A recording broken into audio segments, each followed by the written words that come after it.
metodológica en la epistemología, ¿no? Pero en ello mismo, dice Kant, reside la prueba indirecta de la verdad, el resultado de aquella primera apreciación de nuestro conocimiento racional a priori, a saber, sí, subrayado con triple línea, que éste solo se refiere a fenómenos y que deja en cambio a la cosa en sí como no conocida por nosotros, a pesar de ser real por sí misma, ¿no? Entonces aquí nos encontramos con esa afirmación, con esa caracterización sorprendente, ¿no? Que bueno, va a sorprender, como les dije la clase pasada, va a alarmar incluso a sus alumnos, ¿no? A los alumnos de Kant, a Fichte, a Schelling, ¿no? Y pues, después a Hegel, ¿no? El asunto es que, como les dije la clase pasada, pues lo que nos dice Kant es que la razón humana, el conocimiento humano, solo puede tener conocimiento a priori de lo condicionado, es decir, del fenómeno, de lo que se adecua a nuestras condiciones, espacio, tiempo y categorías, de lo condicionado. Y no podemos conocer lo que está más allá de esas condiciones, ¿no? No podemos conocer lo que está, lo incondicionado, lo indeterminado, ¿no? Lo que no está determinado por esas condiciones, ¿no?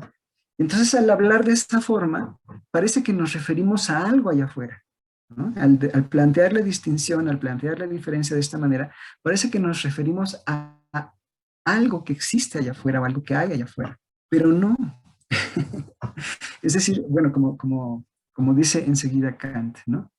En ello mismo reside la prueba indirecta de la verdad del resultado de aquella primera apreciación de nuestro conocimiento racional a priori, a saber que éste solo se refiere a fenómenos y que deja en cambio a la cosa en sí como no conocida, ¿no?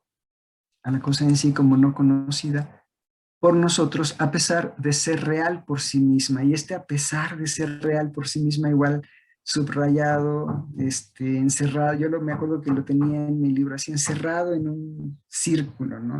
Bueno, en un óvalo, no en un círculo, pero así en una bolita, ¿no? Me acuerdo que la primera vez que lo leí, ¿cómo? ¿No?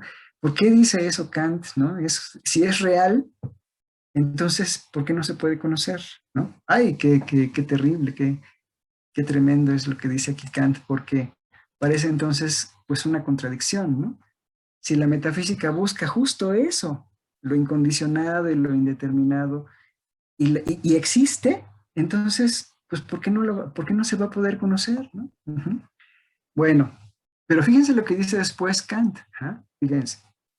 ¿Eh? El conocimiento racional a priori se refiere a fenómenos y deja en cambio la cosa en sí como no conocida por nosotros a pesar de ser real por sí misma. Fíjense lo que dice Kant.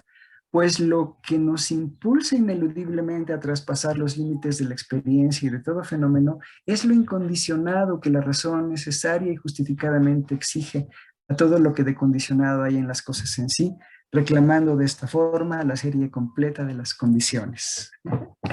Ay, eso está padrísimo, eso que dice ahí Kant está padrísimo, ¿no? Es decir, la razón humana no se satisface con lo condicionado, no se satisface con lo subjetivo, no se satisface con lo que puede conocer, quiere conocer más. Esa es la idea, quiere conocer lo que está más allá de los límites, lo que está más allá de lo condicionado, más allá de lo subjetivo, más allá, ¿sale? Esa es la idea. Ajá.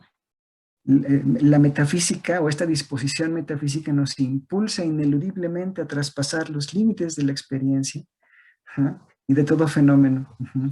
Lo que nos impulsa a eso es lo incondicionado, lo metafísico, lo trascendente, que la razón, fíjense cómo lo dice, necesaria y justificadamente exige a todo lo que de condicionado hay en las cosas en sí, reclamando de esta forma la serie completa de las condiciones, ¿no? Eso está padre, es decir, se completa, se complementa para Kant, se completa o se complementa su conocimiento, no solamente de lo subjetivo, no solamente de lo referido a él, de lo relativo al sujeto, sino que además se complementa o se completa con el conocimiento objetivo, digamos, trascendente, metafísico, allá fuera, ¿no? Ajá. Y lo que va a decir Kant, pues es que no, que no se puede conocer la cosa en sí. ¿sale? Y no por una razón dogmática o no por una imposición de él, sino porque la regularidad, no, la normatividad, las reglas que estructuran a la razón, no les son suficientes para poder conocer la cosa en sí. No son suficientes. No puede conocer lo incondicionado, no puede conocer lo indeterminado. ¿Por qué? Porque se los dije en la clase pasada, si el conocimiento es determinación del sujeto, si el conocimiento es condicionalización del sujeto, entonces por definición, por caracterización, ¿no? Analíticamente, se sigue que no se puede conocer lo incondicionado. Es una contradicción. Fíjense bien, aquí lo dice Kant. Ahora bien, suponiendo que nuestro conocimiento empírico se rige por los objetos en cuanto a cosas en sí, se descubre que lo incondicionado no puede pensarse sin contradicción.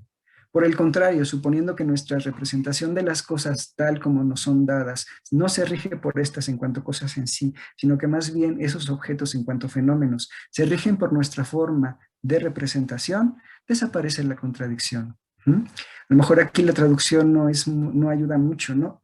Dice, no se rige por estas 50 cosas en sí.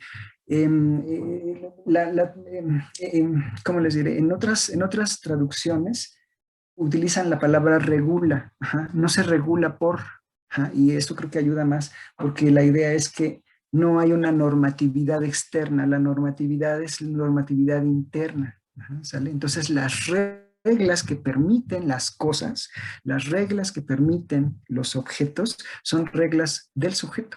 Esa es la idea.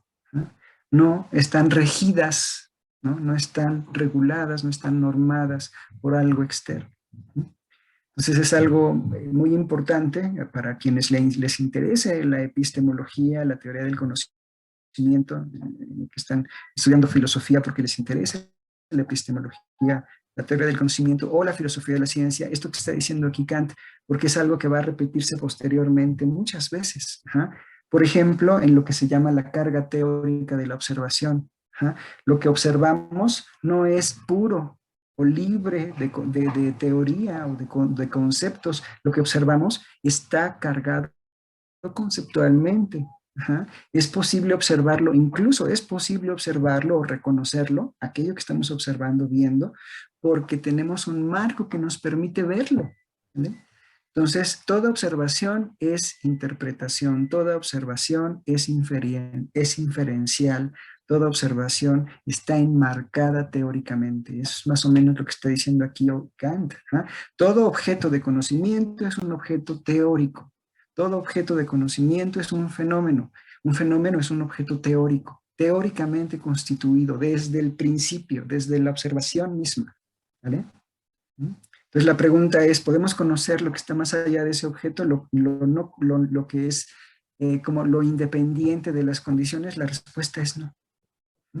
Ahora, la pregunta, como dije en la clase pasada, se sigue lógicamente. Es una distinción estrictamente lógica, no es una distinción metafísica, aunque así se puede entender. Hay muchos autores, incluso yo sé que hay profesores en la facultad que defienden la versión sustancialista.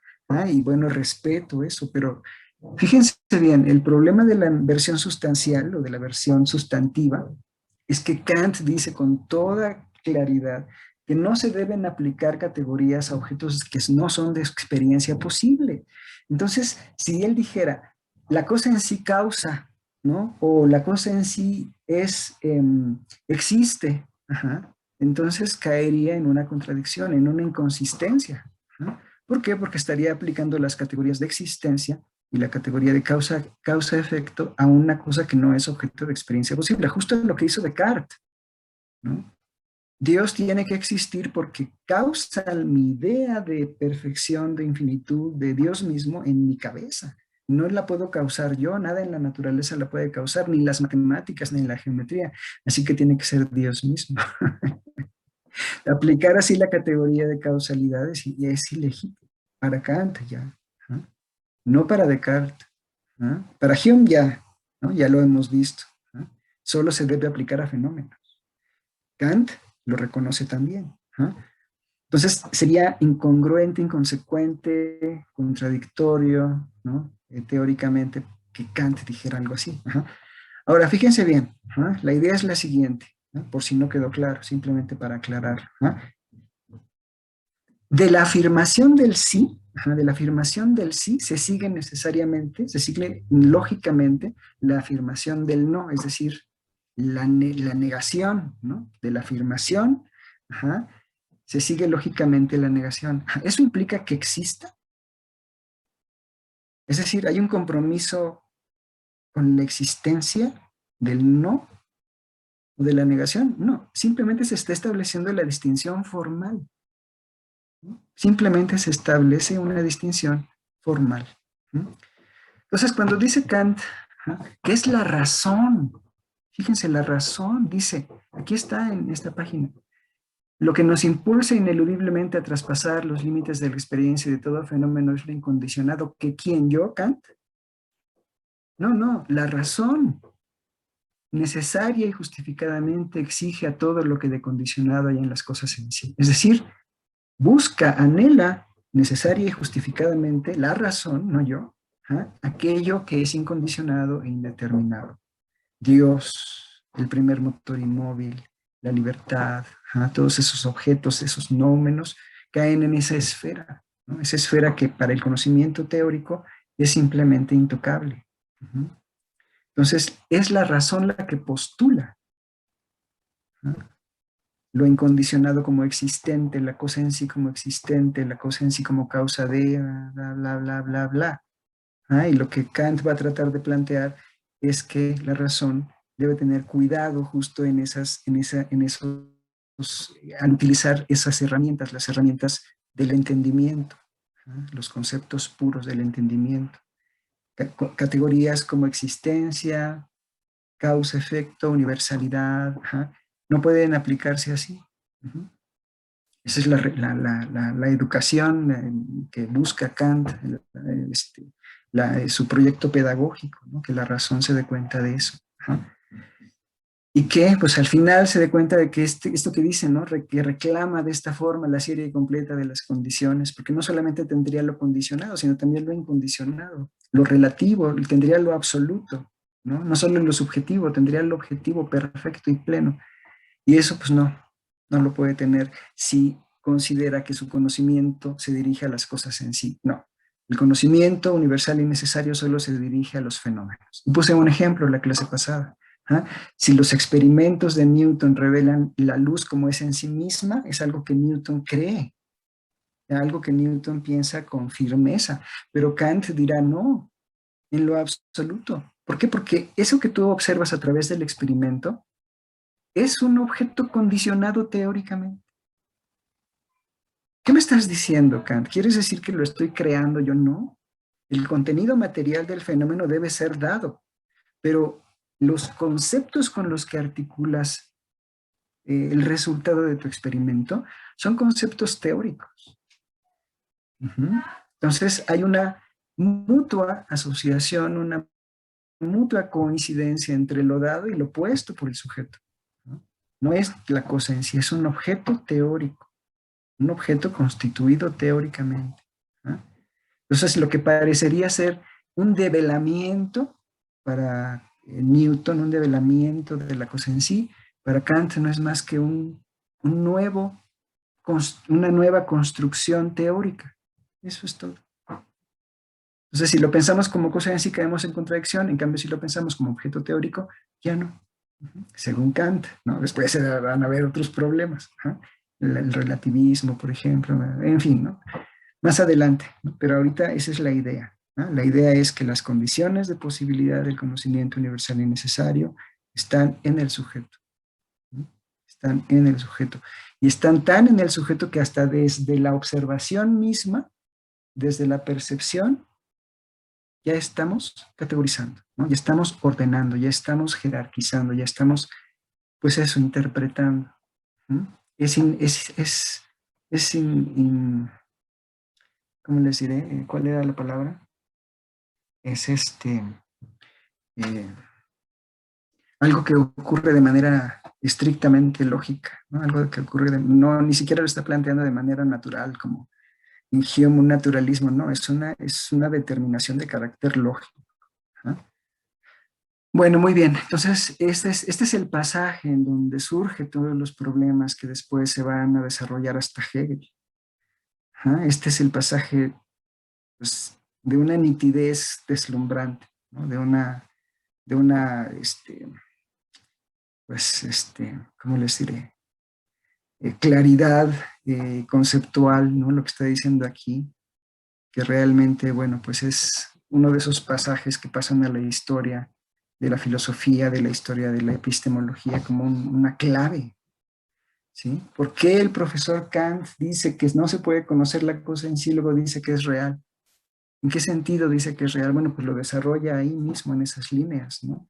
Es una realidad para la razón, ¿no? Y piensa que está justificado en buscarlo, claro, porque entonces su conocimiento no está completo, ¿sí? Por eso dice aquí, lo voy a subrayar, reclamando de esta forma la serie completa de las condiciones, es decir, buscando la completud o completitud, ¿no? La compleción de su conocimiento. ¿Sí? Porque de lo contrario parece que no está completo, señor Aristóteles, ¿no? Justo, ¿no? Esa es la idea, ¿no?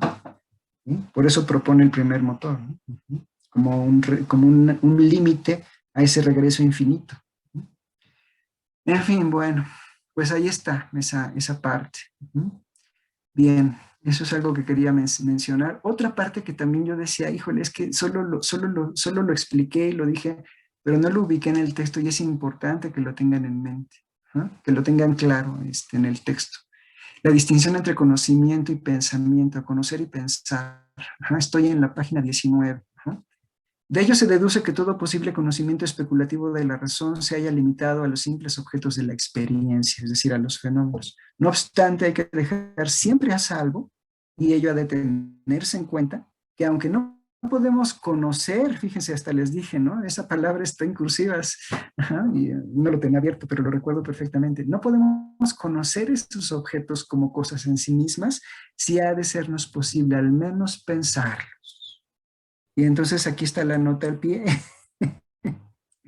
la nota al pie K, que manda acá, al final de la página, y entonces explica qué es la distinción, conocimiento, entre conocer y pensar. Ajá. Yo les decía, bueno, si hubiera sido su editor, le habría dicho, oye, esa distinción es muy importante, yo creo que debería ir en el cuerpo del texto. Fíjense lo que dice, el conocimiento de un objeto implica el poder demostrar su posibilidad, sea porque la experiencia testimonia su realidad, sea a priori mediante la razón. ¿Mm? Puedo en cambio pensar lo que quiera siempre que no me contradiga, es decir, siempre que mi concepto sea un pensamiento posible, ¿no? Aunque no pueda responder de si en el conjunto de todas las posibilidades le corresponde o no un objeto. ¿Sí? Para conferir validez objetiva, posibilidad real, pues la anterior era simplemente lógica, a este concepto se requiere algo más, ¿no? ¿Y qué es ese algo más que se requiere? ¿No? Bueno, vamos a dejarlo aquí. ¿Ja? Fíjense bien lo que dice Kant aquí, ¿no? El conocimiento de un objeto implica poder demostrar su posibilidad. ¿De qué posibilidad está hablando? ¿De la posibilidad lógica? No, de su posibilidad fácticas o física, ¿no? De su posibilidad más allá de la no contradicción. ¿Ah? Sea porque la experiencia testimonia su realidad, es decir, porque haya un objeto de experiencia posible, o sea a priori mediante la razón. ¿Ah? Es decir, el conocimiento de las condiciones de posibilidad del conocimiento también es conocimiento. Es un conocimiento de segundo orden, pero también es un conocimiento. ¿Ah? Las condiciones espacio y tiempo, las condiciones de las categorías, los principios del entendimiento, etcétera, también son un conocimiento. ¿Ah? Y esas, a diferencia de lo que busca Hume, no pueden referirse a objetos, ¿sí? Entonces, por eso pone estas dos opciones, ya sea porque la experiencia testimonia su realidad, cuando hablo de la gravedad, por ejemplo, ¿no? Puedo llevar a experiencia posible la fuerza de la gravedad, ajá. Pero si me preguntan por la categoría de causa-efecto, no puedo hacerlo.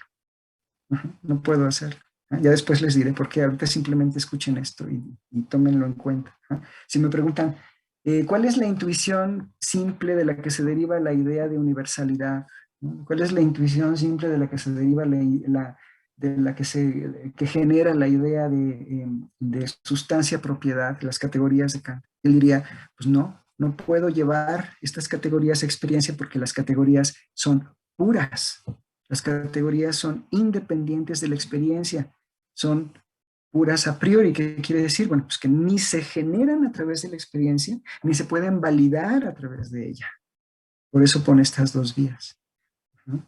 Y luego dice, puedo en cambio pensar lo que quiera siempre que no me contradiga. ¿En quién está pensando Kant aquí? ¿No? Claro, pues está pensando en Descartes, en Leibniz, en Spinoza, ¿no? Por supuesto también en Hume, ¿se acuerdan? Puedo pensar un cambio mínimo en el curso de la naturaleza sin caer en contradicción. Y la respuesta es por supuesto que sí. ¿Puedo concebir un cuerpo sin extensión? No. ¿Y por qué no? Pues porque es contradictorio, ¿no? Entonces, ¿puedo pensar lo que quiera siempre que no me contradiga? Eso está, hasta este momento en la historia de la filosofía, súper aprobado, ¿no? Es decir, siempre que mi concepto sea un pensamiento posible, aunque no pueda responder de si en el conjunto de todas las posibilidades le corresponde o no un objeto, ¿no? A ver, vamos a poner un ejemplo. Un concepto que sea posible, pero que no pueda decir que corresponde con algún objeto de experiencia posible. Un quiliágono. ¿Qué es un quiliágono? Una figura que tiene 1000 lados. El concepto de un quiliágono es un pensamiento perfectamente posible. ¿Por qué? Porque no es contradictorio. No hay ninguna contradicción en concebir una figura que tiene 1000 lados. Hay contradicción si dijera figura que no tiene un solo lado. No tiene nada, no tiene extensión, ¿no? Pues no es nada, ¿no? Bueno, entonces el concepto de quiliágono es un pensamiento posible, sí, no es contradictorio, pero no puedo responder de si en el conjunto de todas las posibilidades le corresponde o no un objeto. Entonces, pensar es diferente del conocer, ¿no? El conocer implica poder referir un concepto a un objeto de experiencia posible o bien un concepto a un origen a priori, que ahorita a lo mejor cuando oyeron lo que dije, han de haber dicho, eso me suena a innatismo. No, en lo absoluto, ¿no? En lo absoluto. Bueno, en cambio, pensar implica simplemente no estar en contradicción, no caer en contradicción. Ajá. Eso es importante, ajá, esto es importante porque como va a decir Kant después, ajá, los objetos de pensamiento, algunos de los objetos de pensamiento son muy importantes para los seres humanos. Ajá. Puedo pensar en Dios igual que puedo pensar en un quiliágono, pero Dios tiene un carácter importante para el conocimiento práctico, quiliágono no. Ajá, quiliágono no, ¿no?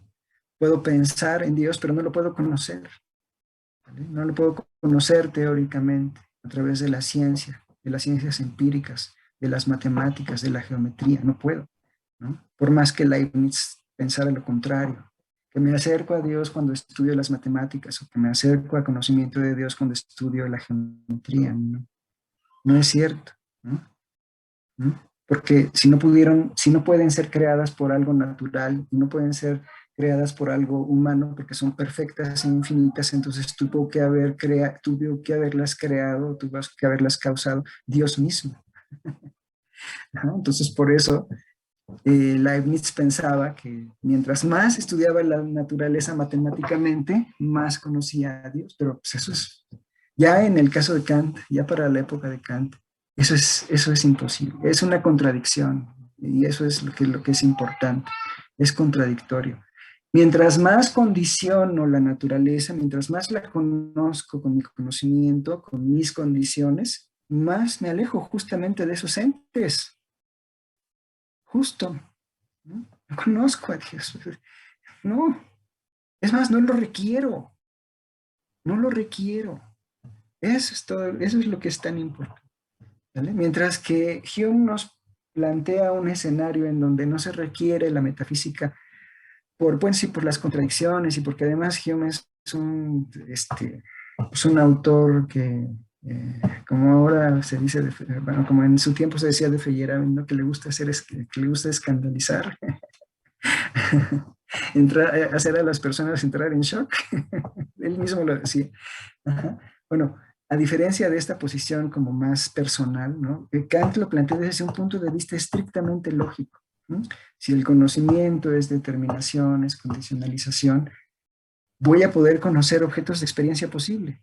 Y eso no me acerca en lo absoluto al conocimiento de Dios o de mi alma o de la inmortalidad. No, en lo absoluto, en lo absoluto, ¿no? Justo pensar así es lo que nos ha llevado a la oscuridad y deterioro de las ciencias empíricas, ¿no? ¿Okay? A las contradicciones, ¿no? No ponerle límites al lenguaje, no ponerle límites a la razón, ¿no? Bien, bueno, pues ahí está, es esta la nota a la que me refería. Y supongo que si no la tenían presente en su texto, en su libro, bueno, pues ahí está, ¿no? Y después, bueno, yo creo que ubicar la distinción, utilidad positiva y negativa de la crítica, pues va a ser más fácil porque está justo inmediatamente después, ¿no? Inmediatamente después. Y corresponde justamente con estas distinciones que ha hecho Kant, ¿no? Con no se puede conocer la cosa en sí, no se puede determinar lo indeterminado, no se puede condicionar lo incondicionado. Ajá. Y esta idea de no todo objeto de pensamiento es objeto de conocimiento. No todo lo que se puede pensar se puede conocer, ¿no? La formulación que veíamos la clase pasada que hace Locke, ¿no? Bien, entonces, pues ahí está. Esos dos pasajes por lo menos me interesaba muchísimo que los tuvieran en mente, porque va a ser algo que de verdad, si a ustedes les interesa, la epistemología, ¿no? La filosofía de la ciencia, la filosofía del lenguaje, ¿no? Aquí van a estar presentes siempre, ¿no? Estos pasajes. En fin, bueno, pues vamos a continuar. Estamos terminando, vamos a empezar la introducción de la crítica de la razón pura. Ajá, les mandé una serie de puntos, espero que hayan podido leer los 8 parágrafos de la introducción a la crítica de la razón pura. Y esos puntos que le pedí a Cintia que les pusiera en el Classroom, ajá, son la guía que algunos de ustedes me sugirió que les pusiera como guía, ¿no? Como puntos guía para la lectura. Ajá. El primero, ajá, es una distinción, de acuerdo con la cual Kant dice una afirmación que parece contradictoria, horrible, así que dices, lo leo y digo, ¿qué está diciendo? Parece que se está contradiciendo ese señor, ¿no? Fíjense, la primera línea de la introducción a la crítica de la razón pura dice esto: no hay duda alguna de que todo nuestro conocimiento comienza con la experiencia, ¿no? Punto. No hay duda alguna de que Hume tiene razón. No hay duda alguna de que el empirismo es lo nuestro, ¿no? Es la situación real, ¿no? Del conocimiento. Todo nuestro conocimiento comienza con la experiencia, punto, ¿no? Y después, en el siguiente párrafo, dice, pero aunque todo nuestro conocimiento empiece con la experiencia, no por eso procede de él, todo él, de la experiencia. ¿Qué? A ver, ¿qué? ¿Qué me estás diciendo? Bueno, eso parece una contradicción flagrante, así, todo nuestro conocimiento comienza con la experiencia, dice hace un momento, y luego dice, y sin embargo no todo procede de ella. Ok, pues entonces, a ver.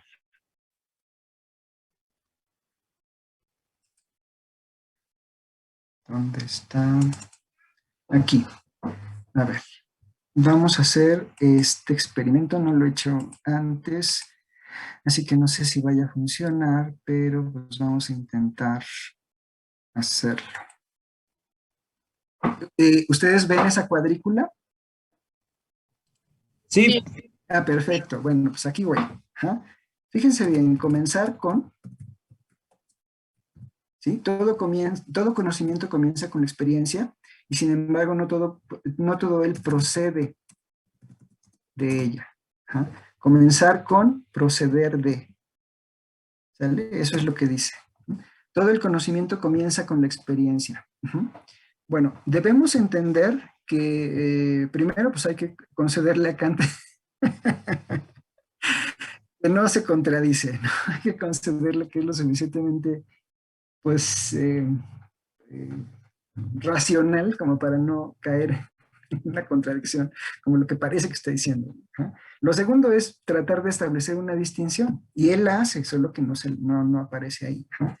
Comenzar con, se refiere al orden temporal, mientras que proceder de se refiere al orden lógico. Es decir, todo conocimiento en el orden temporal comienza con la experiencia.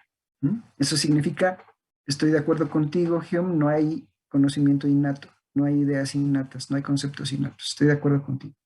¿Ah? Todo el conocimiento comienza con la experiencia, sí, es cierto, el orden temporal. Sin embargo, hasta ahí Hume tendría cara feliz al oír de las palabras, sin embargo, ya no todo el conocimiento se justifica con la experiencia. ¿Ah? A ver, ¿cómo? Ajá, sí, sí, sí. Mira, una cosa es decir que el conocimiento tiene su causa en impresiones o en datos. Y otra cosa es decir que el conocimiento se justifica a través de los datos. Justifica también con los datos, ¿no? Entonces, ¿cómo entiendes tú la justificación, señor Kant? Dice Hume. Bueno, yo voy a entender justificación a través de principios generales. Lo voy a entender a través de principios generales. Entonces, si bien todo el conocimiento comienza con la experiencia en el orden temporal, es decir, los datos de la experiencia causan en nosotros el conocimiento, no todo el conocimiento se justifica, no todo el conocimiento en el orden lógico procede de ella, es decir, se justifica. No todo el conocimiento, es decir, si bien el concepto perro, el concepto gato, el concepto casa, el concepto árbol, algunas leyes fenoménicas dependen de la experiencia, ¿sí? Comienzan con la experiencia y se pueden validar en ella. Hay principios, hay reglas,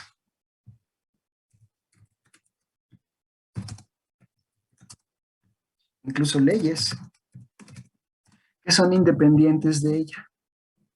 ¿Qué diría Hume? Imagínense la cara de Hume. ¿Qué? O sea, ¿son innatos? No, no son innatos. Dije, son independientes de ella. Ay, caray. Entonces no entiendo, diría Hume. Si son independientes de la experiencia, entonces son innatos y son metafísicos. No, lo que estoy diciendo es que esos principios, reglas o leyes no se validan empíricamente. ¿Ya entendiste la revolución copernicana, Hume? Me cuesta un poquito de trabajo, pero pues ahí voy. Mira, fíjate, lo que estoy diciendo es que el sujeto pone cosas en la experiencia, ¿no? Pone, por ejemplo, el espacio y el tiempo, pone las categorías. Yo lo que voy a tratar de demostrar es que también pone principios, reglas y leyes. ¿Vale? Entonces, fíjate, tú lo que dices, Hume, este es el nivel de Hume, ¿no? Y este es el nivel de Kant. Lo que tú dices, Hume, es que si todo el conocimiento comienza con la experiencia, entonces todo el conocimiento es probable. Todo el conocimiento, todito. ¿Sí? Mi concepto de perro, de gato, de edificio, de casa, de árbol, son empíricos, pero también los conceptos de las matemáticas también tienen que arrancar con intuiciones, con impresiones, como tú las llamas. ¿Sale? Ahora bien, también dices que las leyes fenoménicas, aquellas que dependen de objetos concretos, de fenómenos, dependen de la experiencia. Pero también dices que las leyes de Newton es un conocimiento probable. Ahí sí no lo creo, man. Ahí sí no estoy de acuerdo. ¿Sí? No estoy de acuerdo con eso. Lo que yo creo es que si bien todo conocimiento comienza con la experiencia en el orden temporal, hay conocimiento en el orden lógico que no se justifica en la experiencia. que no tiene como origen la experiencia y por lo tanto no se valide en ella, ¿no? Tu problema, Hume, es que pensaste que todo el conocimiento tiene ese origen, ¿no? Te hiciste una epistemología basada en rastrear las causas, los orígenes, ¿no? Te preguntas por el origen. Yo lo que me pregunto es por la normatividad, ¿sí? Mi pregunta es diferente, ¿no? Y en este sentido, lo que yo voy a tratar de plantear en la crítica de la razón pura es que las leyes universales y necesarias, es decir, las leyes de Newton, por ejemplo, o los axiomas de la geometría, los principios de las matemáticas, o lo que más adelante algunos filósofos de la ciencia llamarán el núcleo duro de los programas de investigación, o las leyes formales de los paradigmas. Eso es algo que ustedes verán después en su curso de filosofía de la ciencia. Esas leyes, las leyes más generales, las leyes más formales, no dependen de ella, ni en su origen, ni en su justificación. Ni en su origen, ni en su justificación. ¿Sí? Lo que estoy tratando de decir, y hacia allá vamos, no se alarmen, no se preocupen, hacia allá vamos. Lo que estoy tratando de decir es que para Kant las leyes de Newton no son inductivas. Las leyes de Hume, las leyes de Newton no son inductivas y Hume solamente concibe la inducción como el proceso que les hace posibles, que hace posibles esas leyes. Para Kant, las leyes de Newton son deducidas desde las categorías, son principios del entendimiento, ¿no? Que hemos alcanzado a develar, que hemos alcanzado a descubrir. Y en este punto, en este momento, a través de Newton, hay un desarrollo histórico, sí, y culmina finalmente en una ciencia perfecta que ya no tiene necesidad de avanzar, que ya no tiene necesidad de cambiar, que ya no tiene necesidad de desarrollarse. Y que la única explicación para eso es que esas leyes no son inductivas, señor Gio. Son deducidas desde las categorías. Son principios del entendimiento. Entonces, nuestra determinación de la naturaleza no es nada más espacio temporal y categorial, también es legal. Imponemos las leyes a los fenómenos como objetos para nosotros. Imponemos las leyes. ¡Wow! ¡Wow! Entonces, Hume, o sea, realmente, si de alguna forma tiene sentido la noción de inconmensurabilidad, es decir, de no te entiendo, de no hay un lenguaje intermedio que pueda conectar lo que tú estás diciendo con lo que yo digo, Hume simplemente no entendería. ¿No? Entendería a priori, lo voy a poner, a priori, Hume lo entendería como innato, como lo ha venido pues, viendo, aprendiendo de Descartes, de Leibniz, de Spinoza. Entendería a priori como innato. Y Kant está trabajando una noción de a priori que ya no tiene que ver con innatismo, tiene que ver con lo que se requiere suponer con anterioridad a cualquier dato, ¿no? Lo que se requiere suponer con anterioridad lógica, no con anterioridad temporal, ¿no? Entonces, bueno, el estudio de Hume es un estudio a posteriori, mientras que el estudio de Kant es un estudio que busca ir a explicar conocimiento a priori. Conocimiento a priori aquí, por supuesto, pues son las leyes de Newton, que son universales y necesarias. A ver, déjenme...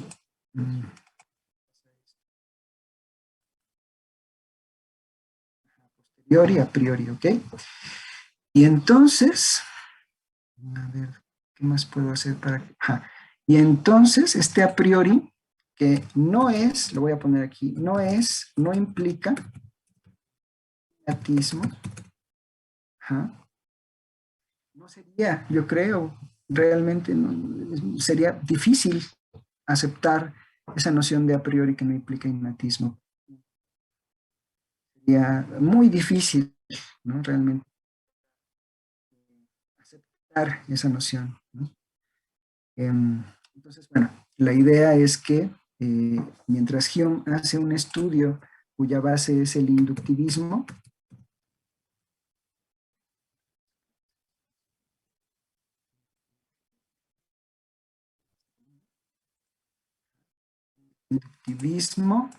Kant va a tratar de hacer una posición que destaque, em, pues, si bien reconoce, si bien reconoce la importancia de la inducción, si bien reconoce que el conocimiento comienza en el orden temporal con la experiencia, es decir, hay una esfera de conocimiento inductivo, también va a enfatizar el carácter fundamental en el conocimiento empírico de la deducción.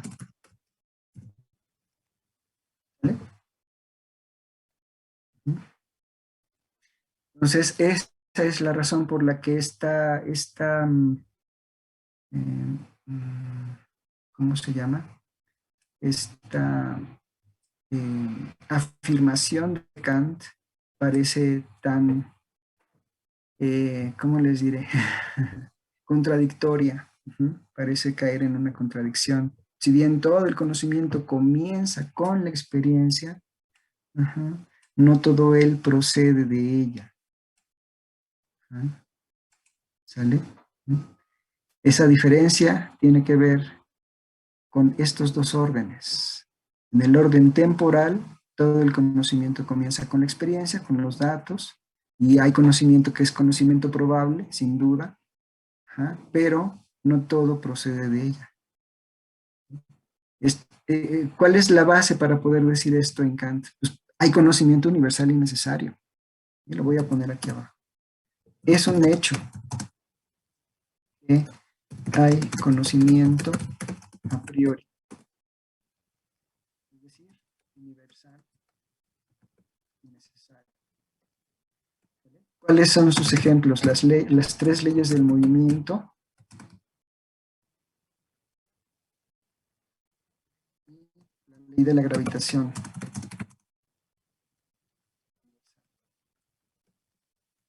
Newton.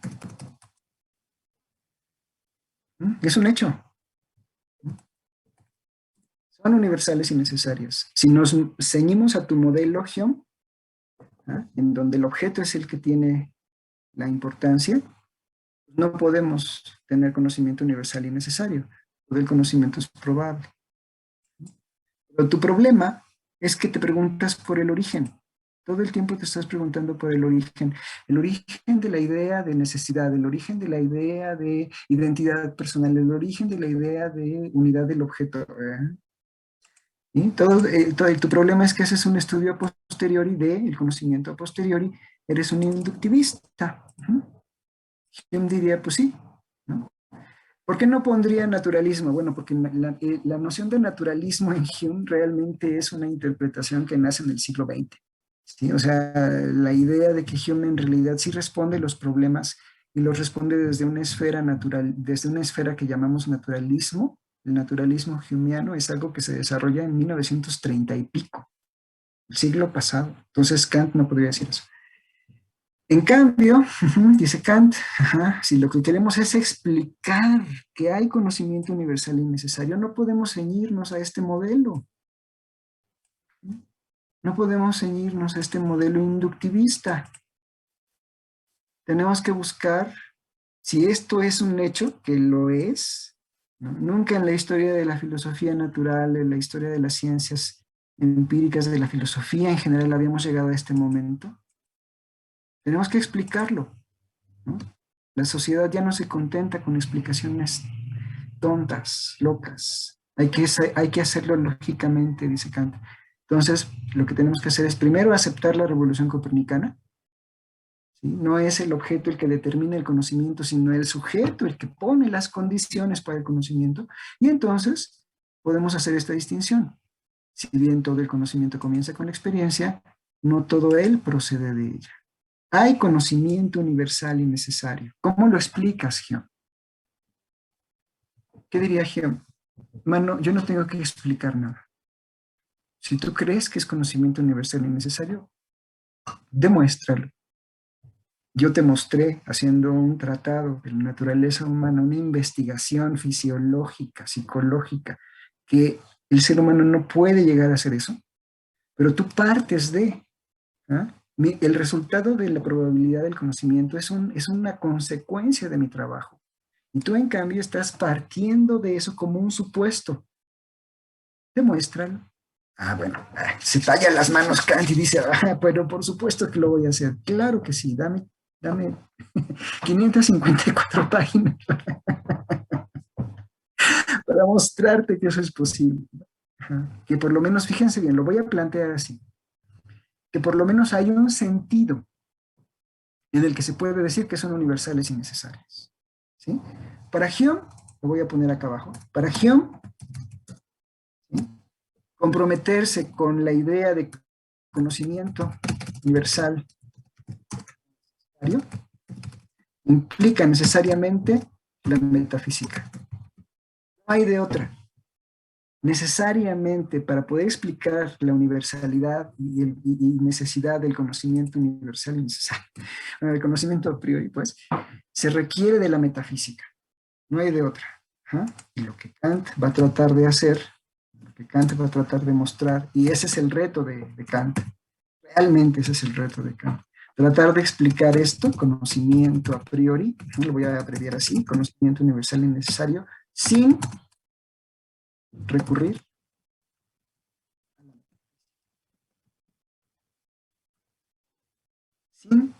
a la metodología. Para Hume eso es imposible. Para Hume eso es imposible. ¿No? ¿Por qué? A ver, déjenme ver si puedo escribirlo. Entonces, ay.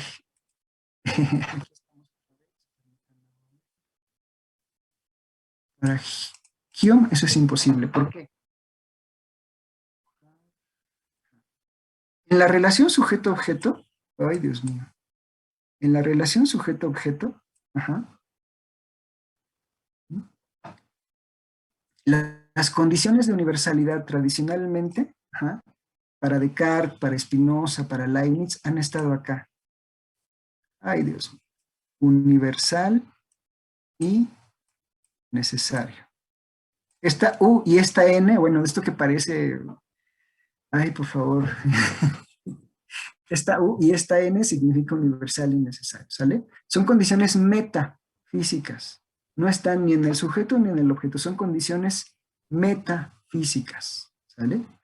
Lo que va a plantear Kant es que las condiciones de universalidad y necesidad del conocimiento no están acá.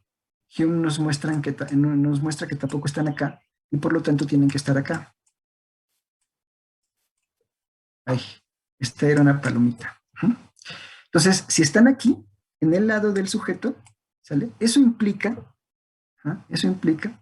que el sentido, ojo, escúchenlo bien, el sentido en el que Kant va a decir que son universales, a ver si ahora sí me sale la U, y necesarias,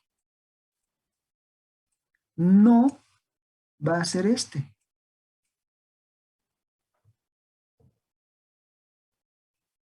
Me estoy adelantando al final de las clases, pero esa es la idea. Kant nos ofrece un sentido en el cual se puede recuperar la idea de que el conocimiento es universal y necesario. Se puede explicar que el conocimiento es universal y necesario bajo un sentido específico, bajo una manera de entender universalidad y necesidad, pero no es en lo absoluto la forma en la que el racionalismo, Descartes, Spinoza y Leibniz entendían las condiciones de universalidad y necesidad. De ningún modo. Si estas condiciones de universalidad y necesidad están en el sujeto, el resultado de estas condiciones, que es el conocimiento universal y necesario, no es de ninguna forma equivalente a este. ¿Mm? ¿Sí? ¿Y por qué, Ricardo? Ah, bueno, pues porque Kant nos lo ha dicho, y con eso empezamos hoy, que lo que está conociendo no es la cosa en sí,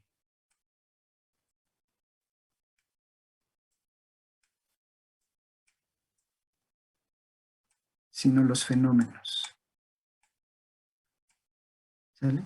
No es la cosa en sí, son los objetos teóricos constituidos teóricamente, objetos construidos teóricamente, fenómenos.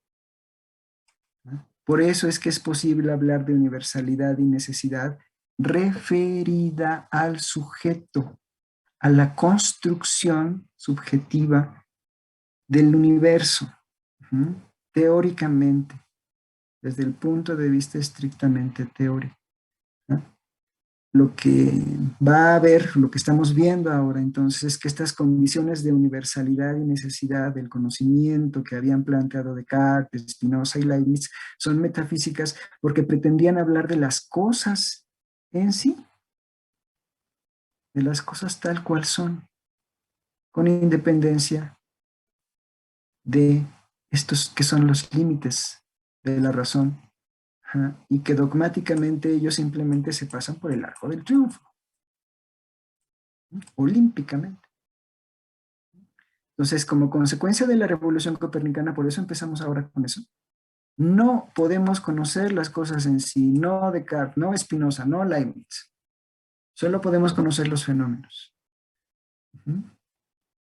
Bueno, y también estaría aquí, bueno, no nada más Descartes, Spinoza, Leibniz, también estaría cualquier científico que pensara que su investigación habla de las cosas como son en sí mismas. Newton, por ejemplo. ¿Ok? Bueno, entonces si solo podemos conocer fenómenos, es decir, si solo podemos conocer objetos teóricamente constituidos, es decir, objetos adecuados, determinados, condicionados por estas condiciones, por estas determinaciones, claro, vamos a poder hablar de universalidad y necesidad en un sentido distinto de este. Hume tendría, Hume tendría claro esto, no, por supuesto que no. Para Hume el único sentido en el cual se puede decir que las ciencias son universales y necesarias es el que está de este lado, es el que conoce. ¿No? Así que toda su investigación sería leída como desde este punto de vista. ¿No? Por más que Kant le diga, no, no, yo no quiero hablar de la cosa en sí, quiero hablar de los objetos como son. Como tú dices, Hume, incluso las impresiones, las ideas, tienen que ver con objetos que son para un sujeto, no con los objetos a los que tú ni siquiera mencionas, porque pues eres un agnóstico, claro, no tienes por qué hacerlo, estoy de acuerdo con eso. Justo estoy siguiendo tu misma enseñanza, ¿no? Pero incluso siguiendo esta enseñanza, ajá, que tú planteas, ¿no? De no hablar de cosas que están más allá de los límites de la experiencia, solo de los fenómenos. Ajá. El problema, como ya dije, es que no se puede explicar esto, que es un hecho, ¿no? Por lo menos para Kant. Para Hume es un sueño. Para Hume en realidad es una, una ficción, ¿no? ¿Sí? Al final diré algo al respecto. ¿No? ¿Qué creo que podría decir Hume? Si entendiera la propuesta, ¿qué creo que podría decir Hume de la propuesta? Pero creo que ya se puede adivinar, ¿no? Ya creo que algunos pueden saber o pueden intuir en el sentido no técnico, no kantiano de intuir. Sí, la respuesta va a ser que todo el estudio kantiano no es sino una mera, mm, ¿cómo decirle? Hipótesis ad hoc. Es decir, un estudio que intenta explicar algo que simplemente no existe. Ya se puede ver. Esa es una crítica que le van a hacer después muchas veces, pero Hume creo que diría algo así, porque de lo que tú estás hablando es de lo mismo que estoy hablando yo, nada más que maquillado, y en realidad, pues esa universalidad y necesidad relativa a sujeto es algo que tú estás poniendo. Uh-huh. Así que Yo me quedo con la probabilidad y tú te puedes quedar con la universalidad y necesidad constituida teóricamente, relativa, sujeto, órale, ¿no? Yo prefiero hablar de probabilidad, ¿no? En fin, bueno, ya lo veremos al final. Bien. Oigan, ¿tienen hasta aquí alguna duda?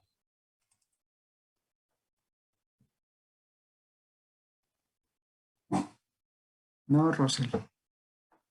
Rosel es mi perro, está ladrando, por eso dije no, Rosel. Bueno, a ver, entonces, si no tienen dudas, y espero que me hayan podido seguirme hasta ahora, espero no estar yendo muy rápido, espero estar yendo pues, a buen ritmo. Ajá. Fíjense, ajá, lo que dice entonces Kant. Vamos ahora sí a leer con calma, ajá, porque este es el primer punto que les pedí que tuvieran en mente, ¿no? Que fuera como el primer punto de nuestra guía de lectura. Ajá. La distinción, comenzar con la experiencia a diferencia de depender de o de derivarse de la experiencia. Está hablando de dos órdenes, un orden temporal a diferencia de un orden lógico. Un orden que simplemente es una explicación. Me acabo de acordar de esto. Ay, perdón que haga estas cosas tan terribles, pero bueno. Ajá. El estudio de Hume es simplemente descriptivo, ¿no? Explicativo, ajá. Por supuesto psicológico. En cambio, Kant pretende, retomando a Hume, partiendo de su investigación, acceder, elevarse a un nivel justificatorio, no descriptivo, justificatorio, no explicativo, sino normativo, no psicológico, sino lógico. ¿Sale? Ir a la estructura profunda. Eso todavía no lo explico, pero voy a explicarlo un poco más adelante. Ir a la estructura.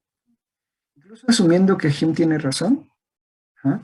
Porque Kant lo acaba de decir, todo el conocimiento comienza con la experiencia en el orden temporal, tienes razón, hasta cierto punto, eso es lo que le estoy diciendo. Estoy de acuerdo contigo, hasta cierto punto, hasta cierto límite. ¿Ah? El problema fue que encasillaste todo el conocimiento ahí, ¿no? Pero hay un conocimiento que no depende de la experiencia, y no es innato, y no es metafísico. Eso Hume no lo entendería, pero bueno, pero, o sea, no. No lo entendería. Ajá, ahí estaría, es mi ejemplo típico de inconmensurabilidad. Pero bueno, y su idea entonces, la idea es que su estudio no sea un estudio que busque las causas o el origen de, ¿no? Sino su justificación. La justificación a priori.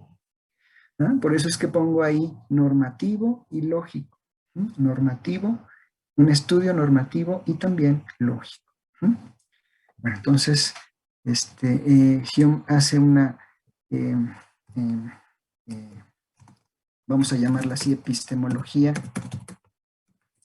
eh, psicológica, mientras que Kant va a bautizar su estudio como un estudio trascendental. Trascendental. ¿Cuál es la diferencia? Bueno, pues que Hume nos muestra cuáles son los mecanismos, cuáles son las herramientas que la naturaleza nos ha dado para conocer, ¿no? Hasta cierto límite, ¿no? Es decir, para explicar el conocimiento empírico probable, pero no nos dio ninguna indicación para explicar el conocimiento a priori, el conocimiento universal y necesario. Es un hecho y ese es su punto de partida. Si no le compramos esto, si no le compramos a Kant que hay conocimiento universal y necesario, de verdad, toda la crítica de la razón pura es absolutamente un castillo de arena. Pero piensen, o sea, ustedes han de decir, bueno, pero pues esto ya pasó, ya tenemos a Einstein, ¿no? Hubo un cisma en la metafísica, en la física de Newton desde el siglo XIX, 1850 en adelante empezó a haber una búsqueda de una nueva física, porque ya había la necesidad de explicar fenómenos que con la física clásica no se podía. Eso a lo mejor algunos de ustedes ya lo saben, ¿no? Entonces dicen, pues claramente la física de Newton no fue universal y necesaria. Pero piensen que Kant está viviendo ese momento, justo ese momento, el momento que Kuhn llamaría la hegemonía total del paradigma, la hegemonía completa, ¿no? Un momento de esperanza, de luz, ¿no? En donde si había anomalías, como dice Kuhn, ¿no? Pues simplemente se intentaban explicar a través de herramientas, mecanismos, hipótesis auxiliares, y algunas salían bien y otras no. Y si no, pues las ponemos en reposo, digamos, hasta ver si podemos explicarlas más adelante. Una mejoría de la técnica, una mejoría de la tecnología, una afinación de las herramientas explicativas, qué sé yo, ahí la dejamos, ¿no? Pero la teoría sigue, ¿sí?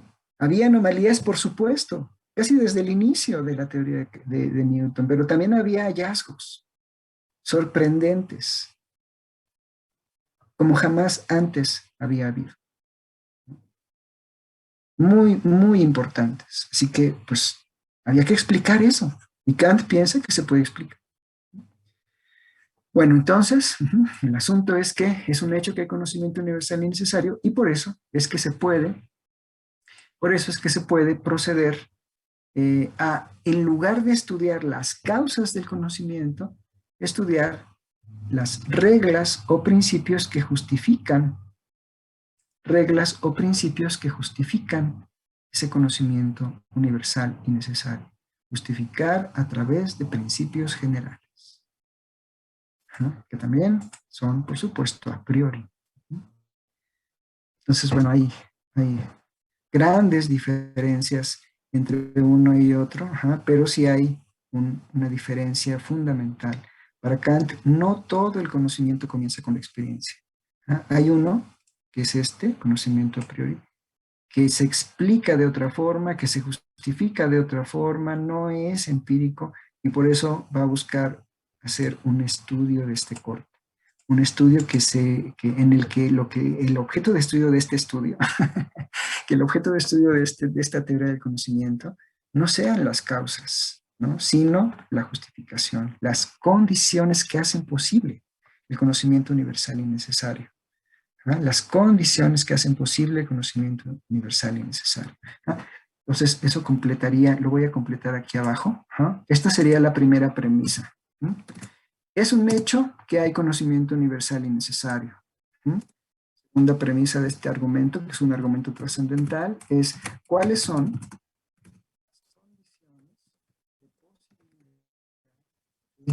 el conocimiento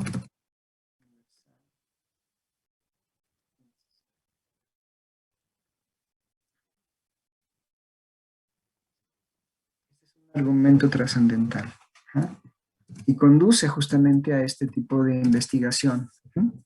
¿Sí? La pregunta por las condiciones de posibilidad de X. Es un hecho que X, ¿cuáles son las condiciones de posibilidad de X? La forma que tiene el argumento trascendental. Es un hecho que hay vida en otros planetas, para ponerse un ejemplo así. ¿Cuáles son las condiciones de posibilidad de que hay vida en otros planetas? ¿Vale? Es un hecho que X, donde X es algo palpable, evidente, bueno, ¿no? ¿Cuáles son las condiciones de posibilidad de ese X? ¿No? Bien, entonces el estudio trascendental no se preocupa por causas, sino se preocupa por estas condiciones.